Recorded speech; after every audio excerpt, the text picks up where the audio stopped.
So good morning friends, welcome to Raj Malhotra IAS. So guys, here we are about to start. Just give me a minute.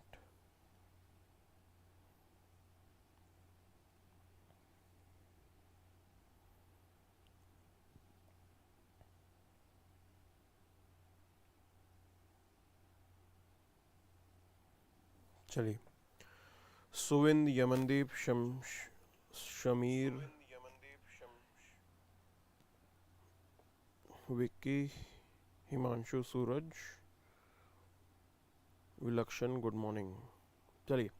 So let's start the session. Let's see what exactly is there for us in today's newspaper. Okay.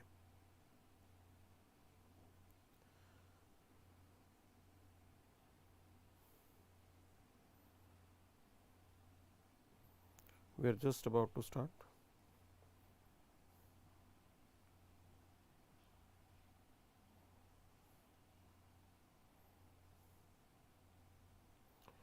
Let's see what exactly is there for us in today's newspaper. So as you can see on the screen, so let's start with the wisdom of Swami Vivekananda. He says that the highest manifestation of the strength is to keep ourselves calm and on our feet. The point is this: no matter how hard is the circumstance, how difficult is the circumstance, many challenges are going to be there in your life, but still you have to maintain your calm, still you have to maintain your sanity and rationality. This is the most important thing here. चीज़ें difficult होंगी, UPSC preparation is also very difficult. Okay, there are times when we are under pressure, but at that time as well we have to remain calm, because this calmness will facilitate objectivity and rationality in your decision making. You will not be reactive. आप reactive नहीं होगे, आप rational तरीके से अपने decision को पूरा करोगे. The same thing is required for a bureaucrat as well. Now while in service, there are multiple instances where you will be under pressure. There will be political pressure, there will be pressure to perform, people will also be demanding from you, there are expectations, etc., etc., etc. Now specifically in those difficult circumstances, it is utmost important that you maintain your calm. This is your strength. This is your strength. That even in the difficult circumstances, you are at peace, your mind is at peace, and you are taking rational decision with objectivity so that you can deal with those challenges. This is the message that Swami Vivekananda is giving to us. The person who is having strength is the one who remains calm even in the difficult circumstances. That's the point here. Okay, so let's see what exactly is there for us in today's newspaper. आज की अखबार में क्या खास है? So this is there on the front page itself. Front page पे यह है Kerala High Court offers interim relief to the Vice Chancellor. So already there is a controversy going on between, you can say, appointments made by the government and the reservations that the governor of the state is having. Okay, so you should be knowing this: the governor of the state is an ex officio chancellor of universities. Okay, he is ex officio, that if he is a governor, definitely he will be the chancellor. Now the point is this: as per the constitutional scheme, while acting on this responsibility as a chancellor, he has the discretion. Other than that, we know this particular fact that governor has to act on the aid and advice of the government. कि आपके governor साहब को aid and advice of the government के according चलना पड़ेगा. He cannot do things on his own. Whatever instructions, advice that the CM is giving, he has to work accordingly. But when he is a chancellor, he can act on his discretion. Now acting on his discretion, the Kerala governor, he issued a show cause notice to the vice chancellor that why their appointment should not be cancelled. Why their appointment should not be cancelled? Because governor is saying that the present appointment of vice chancellors in Kerala, specifically in the 8 universities, it violates the norms of UGC. So UGC norms are there. UGC norms say that before appointing a vice chancellor, you have to establish a search committee. Okay, that search committee will shortlist some of the names. वो search committee कुछ names shortlist करेगी and out of those shortlisted names you can carry out your appointments. So this is what is happening right now. Right now the Supreme Court has said that Governor Saab, don't do anything. We are now looking into it. We will define multiple things. Again, the question is regarding what constitutes the power of governor. Governor की discretionary power क्या है and on what particular issues he has to work, act on the aid and advice of the government. This is the point here. Okay. So इस चीज को लेके अब debate होगी. We have to keep a track on that. देखना पड़ेगा क्या है यहाँ पे. Now there is another, you can say, news related to the Nicobar project. Now approval has been given that 130 square kilometer of the forest will be diverted for the development of this particular project. Earlier as well, environmentalists, they have raised concern over it because Nicobar, this particular area, it is not suitable for the economic activity, because when there will be economic activity, big ports are to be constructed, there will be ship movement in that particular area, it can damage the ecological health of that area. This particular Andaman and Nicobar, it has one of the finest tropical forests in this country. So we, instead of, you can say, preserving them, we are going ahead with these particular developmental projects, and certainly they are going to harm the ecology of that particular region. Not only that, here it will have impact on the giant leatherback turtle. Now giant leatherback turtle, like this is the iconic species of turtle that we have. Okay, it is world's largest marine turtle, and on the Galathea Bay where this port is to be developed, this bay has a iconic nesting site for this particular giant leatherback turtle. Now are we ready for that? Because certainly when you are diverting the forest land for the developmental project, that nesting site will be impacted. Other than that, there will be port that will be developed. Now movement of the ships will definitely impact the giant leatherback turtle as well. Their numbers may come down. So we have to have a relook over this particular issue that is going on. Okay. So you need to come out with some committee that should be formed, which should look into the plus and minuses of this particular project. On the basis of recommendation of that particular committee of expert, we can still move forward with this particular project. Other than that, we can also explore some alternative site to this. Okay. We have to preserve this area, which is important for us, and I am telling you this particular thing. We may say that, you can say, to deal with pollution, or you can say to improve the health of our environment, we have to plant trees. Okay, हम trees तो plant कर रहे हैं, but what about the conservation of existing forests? Now it has been proven scientifically that forest area, it is having way more ability to absorb carbon dioxide. So instead of focusing on planting more trees, which is just a monoculture, we should also focus on conservation of the forest. So that's why it is suggested by the experts that we need to have a relook over this particular development project. Okay. So proper environment impact assessment should be done, etc., etc., etc. Now we'll move to the editorial section. सीधा editorial section पे चलेंगे. We'll try to figure it out what exactly is there for us. Editorial section में क्या है हम देखेंगे. Okay, so here we have this editorial. No consensus is derailing the counter-terror diplomacy. So terrorism is a major issue. The whole world is paying price for the terrorism. Okay, but the point is this: in this world, we don't have a single definition of terrorism. समस्या ये है कि हमें single definition नहीं मालूम कि terrorism की क्या होती है. The point why I am saying this, because if you ask Pakistanis, they will say people who are fighting in Kashmir, fighting for Kashmir, they are mercenaries, they are freedom fighters. You ask Chinese, they will also have the same point of view, but if you ask us, we will say that they are terrorists. Okay. Already we have seen US has concluded a deal with Taliban. Earlier also there used to be a scenario of good Taliban, bad Taliban. How can the terrorist be good and bad? Terrorist is a terrorist. So this is the point here.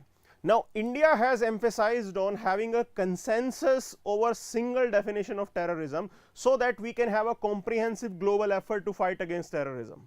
एक definition होगी, after that it will bring clarity, you will be able to identify which are the terror groups and then we can work upon targeting them. This is the important point here. But till the time there is no global consensus over it, we cannot outrightly fight against terrorism. आप comprehensively fight कर ही नहीं सकते हो, सबसे बड़ी समस्या ही यही है. Okay, so here at present India is making some effort to basically deal with this particular issue. So we host the special session of United Nations Security Council's Counter Terrorism Committee. Okay, ये भी हमने host किया and already we are working on, you can say, this idea of no money for terror. Again, this is also the edition of conference that India is going to be hosting it. Okay, from our effort, from our end, we are putting up an effort. But the point is this, still we have not been able to have a global consensus. So हम अपनी तरफ से terrorism के against fight तो कर रहे हैं, we are quite active in our diplomatic effort. That's the point here. But where this world is going, and other problem is this, now this global war on terrorism which US started after 9/11 in Afghanistan. So US ने global war on terrorism start किया था अफगानिस्तान के अंदर. Okay, now the point is this, they settled a deal with Taliban. That is over now.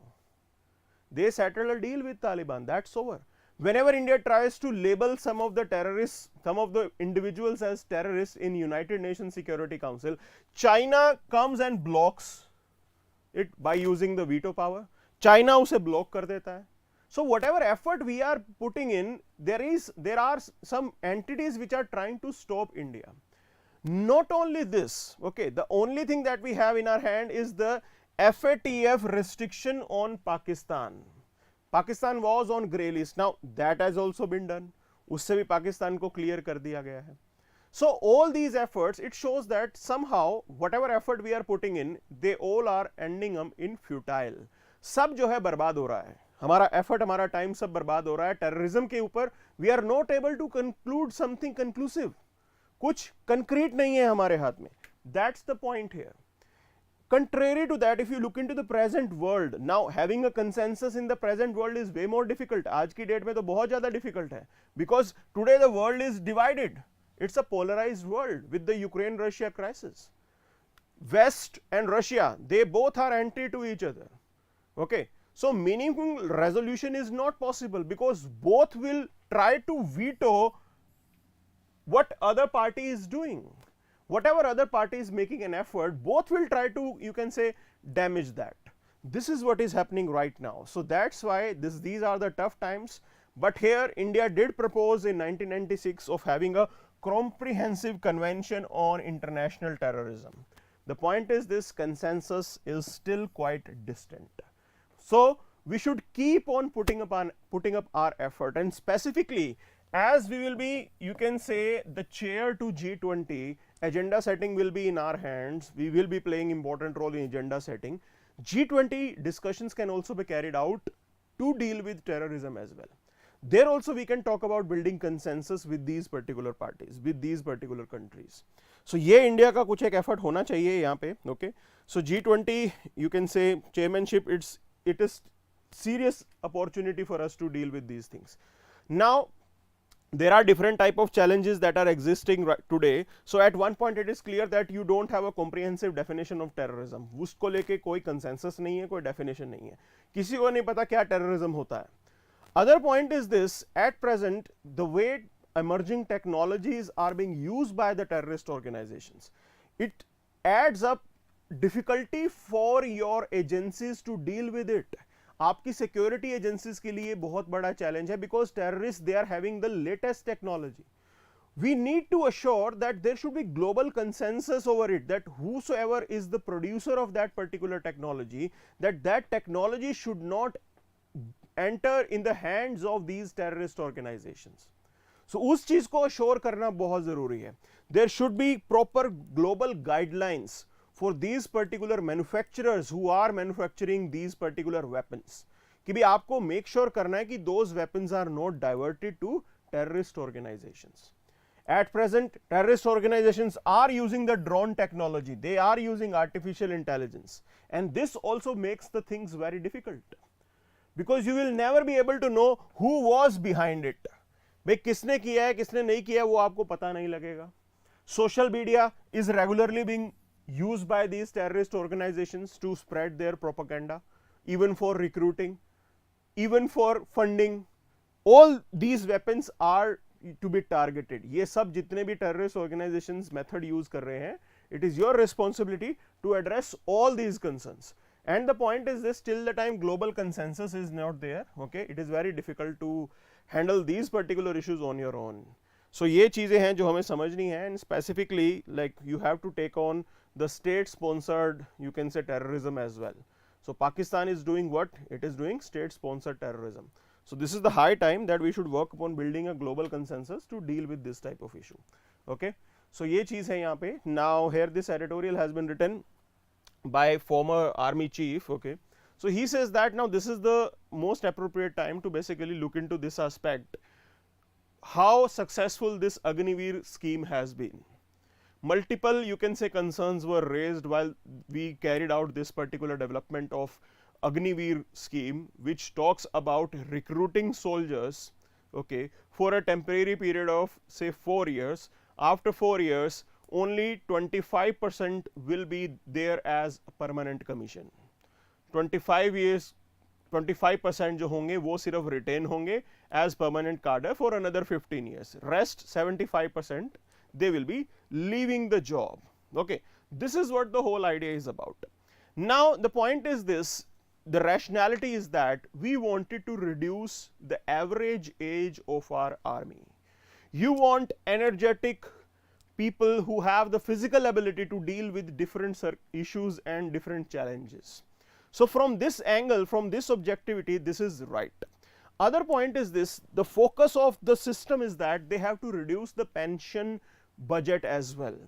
Whatever pension allocations that we are having for armed forces, it is quite huge, that it is eating up lot of your defense budget. आपका defense budget तो salaries और pension में जा रहा है. How are you going to facilitate inclusion of technology? How are you going to buy new technology if you don't have money with you? So this is the focus that it is going to bring, that here we will be left with more money in the hands. Defense budget का और अच्छे से यहाँ पे use होगा, which will be having important role in modernizing your armed forces. आपकी armed forces को modernize करने में उसका major role आने वाला है. So this is the most, you can say, valuable plus point that we have of this particular Agnipath scheme.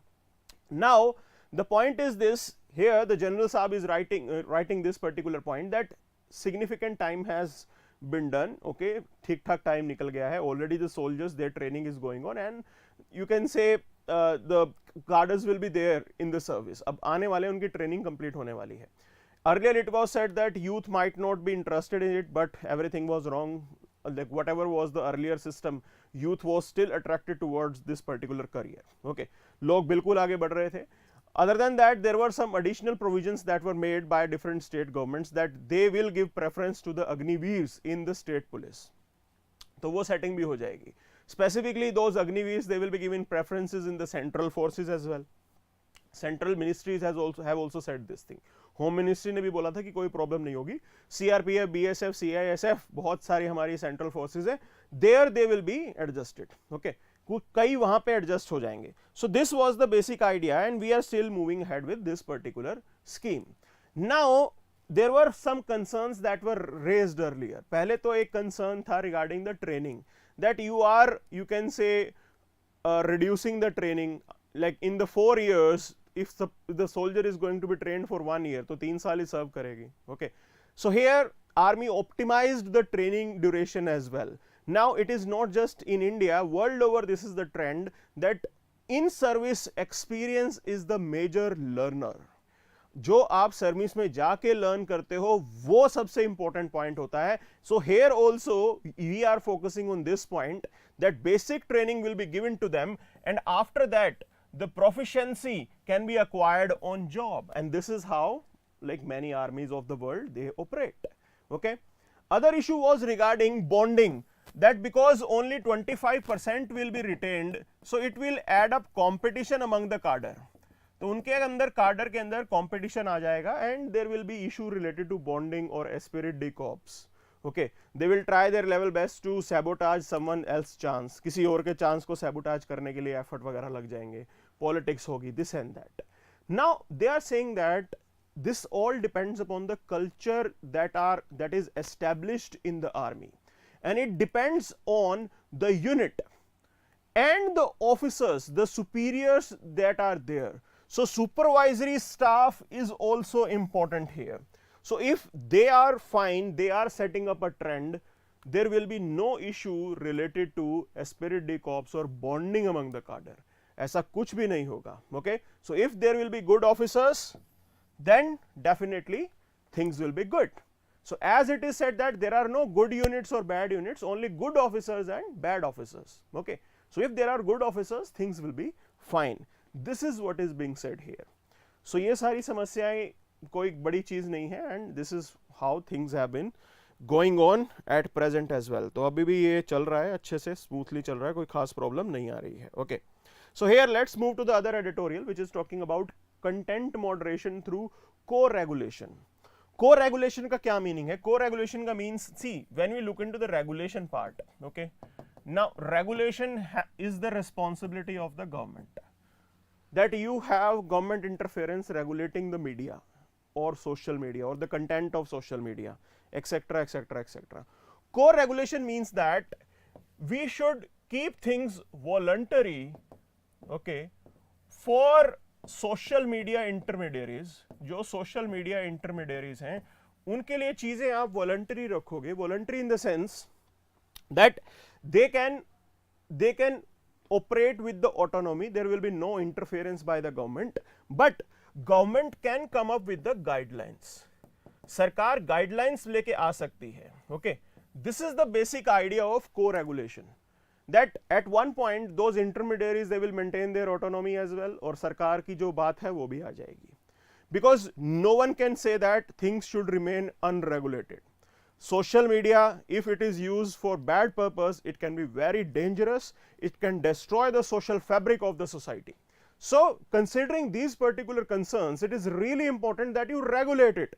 But parallel to that, since social media facilitate democracy, it facilitates a platform where you can speak your heart out, whatever you feel you can speak. Masses are contributing to that, masses are being facilitated with that. We don't want government intervention so that they can hamper the freedom of speech. ये भी नहीं चाहता कि सरकार का पंजा जब चले तो उसके बाद freedom of speech damage हो जाए यहाँ पे. Both factors are important. That's why we use the term co-regulation. Okay, so this is how it is. So right now social media is part of our life. As it is part of our life, it is playing important role, and it is not entirely clean as well. So there are, you can say, users, they do come across harmful or illegal content online. So you need to provide a way out so that the users can flag the issue related with the platform or this particular harmful or illegal content. तो users को भी आपको एक तो ये power देनी चाहिए, और and they are doing it, they have already given that. Okay, now these intermediaries, they do provide mechanism for grievance redressal as well. But here government is also interested in playing some role. So government is saying that earlier it was voluntary for platforms to establish a grievance redressal mechanism. Now after these guidelines it have been made compulsory.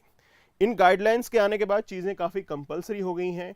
It mandates the platform to establish a grievance redressal mechanism to resolve the user complaints. Not only this, recently government amended these rules and established grievance appellate committee, okay, where there will be representation of the government. यहाँ पे government के appointees भी होंगे, and they will also play important role in dealing with the grievances of the people, of the users.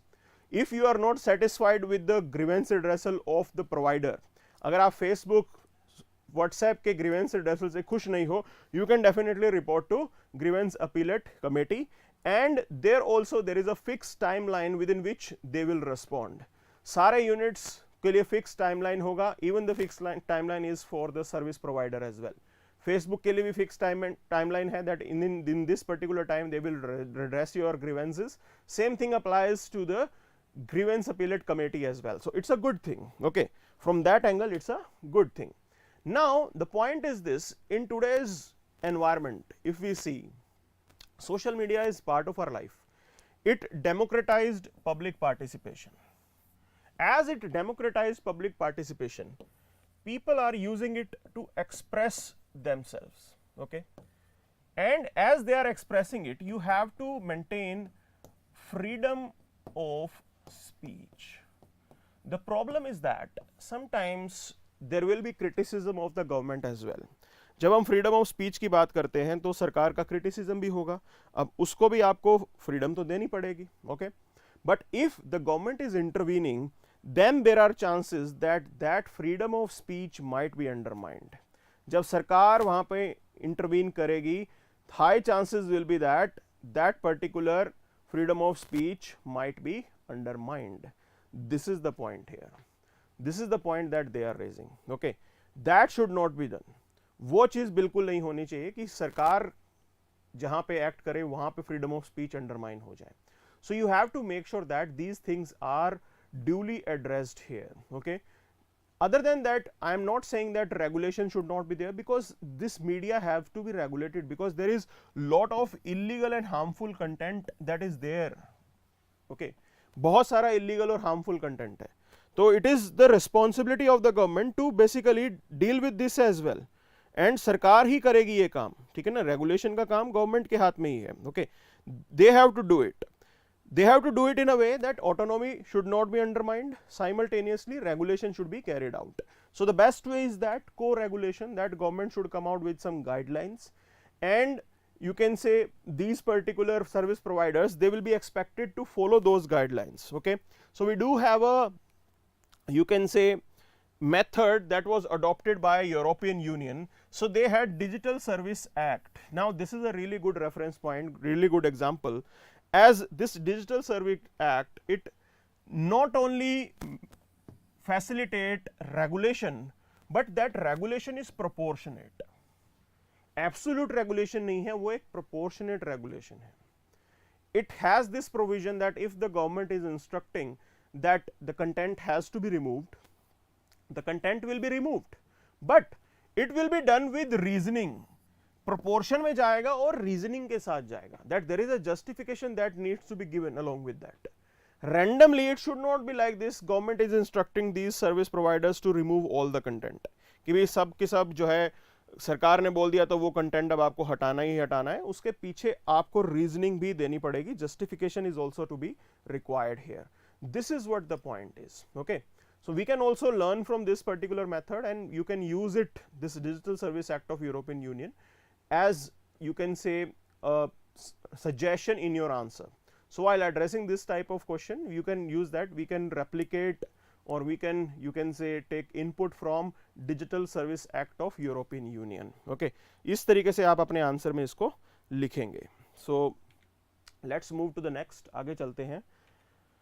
So here we have this debate: should the age of consent be changed for adolescents? Okay, see, the point is this: at present whatever legal provision we have, say POCSO Act, okay, चाहे आप POCSO Act की बात करें, चाहे आप Indian Penal Code की बात करें, it specifically says that even if there is consensual or non-exploitative sexual acts between, you can say, a couple, okay, in that case if the girl is below 18 years of age, then also it will be considered as a rape. उस case में भी इसे rape माना जाएगा. The point is this: this particular provision has been misused multiple times to, you can say, to put someone under false case. False case डाले जाते हैं, and that's the problematic thing here. So here you can say the court has said that this needs to be debated. So Karnataka High Court, it dismissed a case filed under POCSO Act and said that Law Commission of India, they have to rethink about the age criteria regarding the consensual sex. Okay, this is the point here, that adolescents, youngsters who are in that age, they are indulging in sexual activities. So it is the high time that you differentiate those things. Whatsoever is consensual, that needs to be differentiated, and law commission should inquire this, should look into this with proper research, and should come out with some conclusion. This is what they are expecting. Okay, this is the debate. So law commission has to inquire into this. देखते हैं उसपे क्या होगा. Now center alludes to foreign origin in its affidavit on Dalit Christians. So this particular debate is on. See, the point is this: in India we have, you can say, reservation related arrangement for SC ST community, and because this community was you can say discriminated historically, injustice has been done to them. Now for social mobility, some of the S's, they do convert to Buddhism, okay, and you can say Sikhism also has the conversion. Other than that, some of them converts to Christianity or Islam. Now the point is this: as per the legal arrangement, those SC converts to Buddhism or Sikhism, they still get the reservation related benefit on the claim that because society has not changed, that even after conversion they are being discriminated, कि भी उनके against अभी भी discrimination होता है, तो चीजें बदली नहीं है. Now the point is this: those converts to Christianity and Islam, they are not given this particular benefit. So they are also demanding that we should also be given the status of scheduled caste, कि हमें भी scheduled caste का status दीजिए. Already we thought that after the conversion there will be social mobility, society will stop discriminating against us, society हमारे against discriminate करना बंद कर देगी, etc etc etc, but that is not happening. वो चीज बिल्कुल नहीं हो रही है. Okay, this is the point here. So they are coming out with this particular argument, and the petition was filed in the court as well. Court में भी बात चल रही है. Government produced an affidavit saying that why reservation or SC status should be denied to those converting to Christianity and Islam. Government says that historically there is no data that is available which says that in Christianity or Islam that type of untouchability existed. So no type of oppressive system was there in Islam or Christianity, and it was just confined to Hindu castes. This is the reason that they are saying. They are saying that historical data which clearly established that no such backwardness or oppression was ever faced by Christians or Muslims. So there is no point of giving that particular benefit, that particular status to those converting to Christianity or Islam. कि history के अंदर हमारे पास कोई data as such नहीं है. This is the point here. Okay, so this is what is being told by the government. Now the court will inquire into this. We have to wait for the judgment. So there is this another news which says that India ready to help de-risk the Ukraine situation. We are putting up an offer to them that if Russia is ready, we will try to, you can say, put up an effort so that some type of peace can be established. See, the point is this: India is not the only country which is putting up an effort. There are other countries as well. Turkey tried its level best. Okay, United Nations also made an effort. Somehow some working arrangement was made between Ukraine and Russia regarding the transportation of grains. Wheat के transportation को लेके थोड़ा arrangement बना था, but ceasefire declaration and peace declaration, nothing is moving ahead. Okay, but we offered it. हमारी तरफ से एक अच्छा gesture है, ठीक है ना, हमें कोई problem नहीं है. Other than that, already the bilateral trade between Russia and India, it has reached to $17 billion. Okay, तो $17 billion का bilateral trade हमारा हो रहा है, which has increased significantly अगर हम past record से देखेंगे तो. The point is this bilateral trade which has increased to 17 billion, majorly it includes, you can say, arms, equipments, and this time it might be the oil. Okay, because in October month Russia was the leading provider of oil to us. We were getting the oil on subsidized rate from Russia. Already there is a debate going on that G7 countries, they are deciding to cap the price for Russian oil. So Russian oil की जो prices होंगे उसको cap करने का, उसके ऊपर limit लगाने का plan G7 का चल रहा है. They are thinking on that. They are also saying that India will benefit out of it. Like, we don't know how it will benefit us, because we are having this government to government deal with Russia. Okay, this is what the point is. This is the current development that is taking place. Okay, other point is this, like we also have a target that by 2025, okay, our bilateral trade will touch $25 billion. How it is going to happen, there is no clarity over it. Okay, will it be related to fuel imports, means India might go for more imports from Russia, क्या ऐसा होने वाला है? This is the point here. Okay, so ये चीज़ है जो हमें समझनी है, ठीक है ना?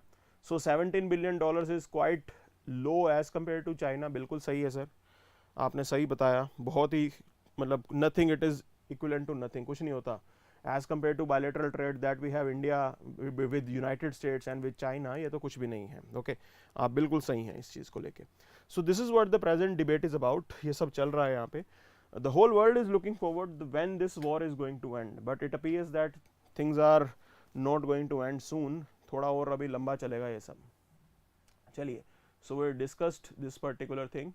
Okay, so again Raj Bhavan is creating problems, specifically the governor related issue. So we discussed it. Okay, now we discussed this as well. इसको भी discuss कर लिया हमने. And like here is chiefs of Indian French Air Force join ongoing Garuda 7 air exercise. So yesterday I told you about the developments that how China is hiring the French pilots, the retired French pilots to train their pilots. China अपने pilots को train करने के लिए retired pilots को hire कर रहा है. Okay, so the whole world needs to be serious about it. So if you can say French pilots are there, now we are also buying the Rafale planes. Okay, तो बहुत चीज़ें expose हो जाएंगी. It can definitely expose your war plans as well. Though Indian air force का थोड़ा system different चलता होगा France से, but definitely it's not a you can say right thing. Lot of loopholes will be pointed out, काफ़ी loopholes expose होंगे. So this is how it is. Things should be taken it very seriously on this point. चलिए, so ये था यहाँ पे. Okay, now electoral bond amendments is a mockery of transparency. Okay, so this is being raised as a major issue because the present government allowed further issuance of bond. पहले थोड़ा restriction था, अब government ने rule amend करके और ज़्यादा bond issue करने का प्रोविजन डाल दिया है. तो गवर्नमेंट को और फंडिंग मिलने का प्रोविजन पता लगा होगा कि और funding, more people are interested, but that window was close. Okay, bond खरीदने की विंडो खत्म हो चुकी थी, बट उन्होंने रूल अमेंड कर दिया to suit which is suiting them. This is what the point is. So it's a latest thing. Other than that, okay, there is nothing much. We discussed this. चलिए, US goes to midterm polls with Biden agenda at stake and Trump in the wings. Okay, UN chief slams companies engaging in toxic cover up. Okay, तो ये किस type का toxic cover up होता है? इस चीज को बोलते हैं ग्रीन वॉशिंग. ठीक है ना? सो एक कंसेप्ट है that is called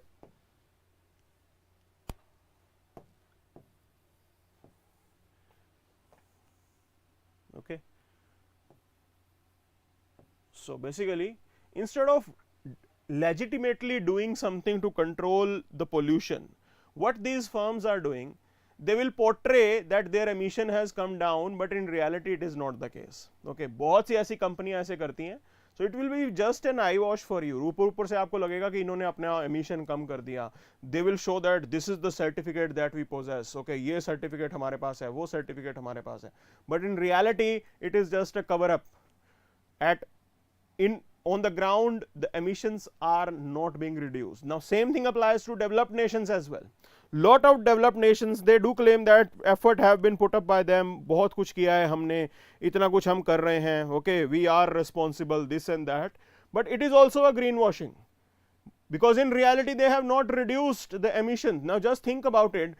US is saying that we are reducing our emission, but more than 60% of their energy is still coming from thermal units. 60 to 70% energy उनकी थर्मल यूनिट से आ रही है. तो कोयला जलाना तो बंद किया ही नहीं आपने. How can you say that you have reduced the emission? कहां से एमिशन रिड्यूस कर दिया आपने? Things that are to be done, वो तो करो ना. तो this is what the whole idea is about, that it's a cover up. Not only the companies are doing it, but countries are also indulge in that. Okay, this is how it is. Lot of European countries are indulging in that. तो ये सब जगह ऐसा होता है, toxic एक तरीके से कवर अप करते हैं, और अब यूएन चीफ जो है उससे खुश नहीं है. He said that you need to do more. This is what the point is. Okay, so other than that, banks pricing risk poorly to rush to get deposits, lend more. Okay, so पहले भी ये गलती हुई थी. See, the point is this: why did banks had non-performing assets? उनके NPA इतने बढ़ क्यों गए थे? Because they were in rush of lending money. ठीक है, इंडिया के अंदर थोड़ा क्रोनी कैपिटलिज्म भी होता है, that politician they are putting up phone और बैंक ने पैसा देना शुरू कर दिया. That's also a big issue here, that without any due diligence, बिना समझ के, बिना आपने देखे कि क्या इसकी इस प्रोजेक्ट की वायबिलिटी है कि नहीं है, आपने लोन इशू कर दिया. That was done in the past, that's a major issue, we do agree. तो वही उसी टाइप की चीज अभी भी चल रही है, that in the name of competition banks are indulging in these type of things, then in future further the NPAs will add. Okay, NPAs और बढ़ जाएंगे आपके, so they have to carry out due diligence. This is what the point is. Yes, we do understand it's a competitive world, थोड़ा competition भी है यहाँ पे, लेकिन competition के अंदर भी तरीके से चलना है ना. You cannot undermine the importance of objectivity and rationality. बिना objectivity, बिना rationality के तो नहीं चल सकते ना आप. This is what the overall thing is about. So that's it for the day then. Thank you very much.